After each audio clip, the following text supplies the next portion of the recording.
श्रियकान्ताय कल्याणनिधये निधयेतिनाम् श्रीवेङ्कटनिवासाय श्रीनिवासाय मङ्गलम् लक्ष्मी सविभ्रमालोकसुभ्रूविभ्रमचक्षुषे चक्षुषे सर्वलोकानां वेङ्कटेशाय मङ्गलम्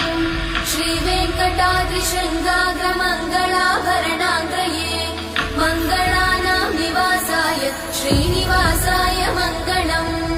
सर्वावयव सौन्दर्य सम्पदा सर्वचेतसां सदा सम्मोहनायास्तु वेङ्कटेशाय मङ्गलम्